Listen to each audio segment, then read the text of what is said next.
Hello student. तो हम लोगों ने पिछले क्लास में देखा था रूट 2 को कैसे रिप्रेजेंट करते हैं नंबर लाइन पे।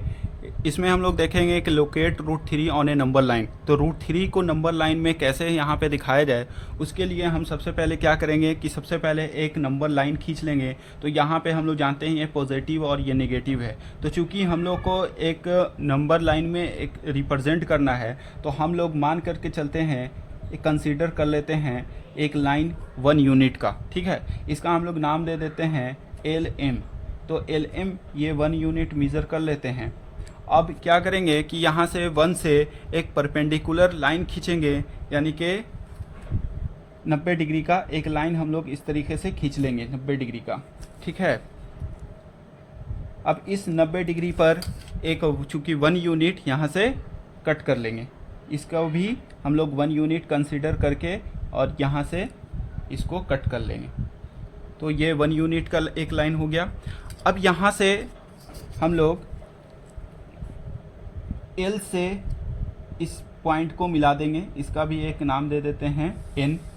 तो ये जो LN है इसको हम लोग यहाँ से मिला देते हैं। अब ये क्या बन गया, एक ये राइट एंगल ट्रायंगल बन गया। ठीक है, अब यहाँ पे हम लोग पाइथागोरस थ्योरम का, चूँकि ये भी हम लोग 1 यूनिट मेज़र किए हैं, तो LN की लंबाई निकालने के लिए पाइथागोरस थ्योरम का इस्तेमाल करते हैं। हम लोग जानते हैं पाइथागोरस थ्योरम हाइपोटेनस का square is equal to perpendicular का स्क्वायर प्लस बेस का स्क्वायर। तो यहाँ पे हाइपोटेनस क्या है, हाइपोटेनस हो गया LN। तो LN का square is equal to perpendicular का स्क्वायर, यानी कि MN का स्क्वायर प्लस LM का स्क्वायर। तो यहाँ पे हम लोग मेज़र कर सकते हैं, चूँकि MN 1 है 1 का स्क्वायर और LM भी 1 है 1 का स्क्वायर। तो क्या हो जाएगा 1 + 1, यानी कि LN square is equal to 2। तो LN का वैल्यू निकल के आ गया यहाँ पे √2। तो इसका वैल्यू हो गया √2। अगेन हम लोग क्या करेंगे, जैसे कि √2 के लिए अगर हम लोग चाहें तो यहाँ पे जैसे √2 के लिए हम लोग सीखा था कि इसके LN की लंबाई को मेज़र करके और इसको हम लोग नंबर लाइन पे यहाँ पे ड्रॉप कर देंगे। तो ये हमारा यहाँ पे इसको हम लोग √2 से भी रिप्रेजेंट कर सकते हैं। तो इसका हम लोग नाम दे देते हैं A। तो ये A हो गया √2 के लिए। चूँकि हम लोग यहाँ पे √3 का बना रहे हैं, इसलिए यहाँ पे नेक्स्ट प्रोसेस क्या करेंगे कि अगेन इन से राइट एंगल यहाँ पे बना लेंगे हम लोग प्रोटेक्टर की मदद से, और यहाँ पे एक लाइन को इस तरह से हम लोग इसको मिला लेंगे। तो अगेन यहाँ से भी एक हम लोग 1 यूनिट का कट करेंगे, 1 यूनिट का मेज़र कर लेंगे 1 यूनिट,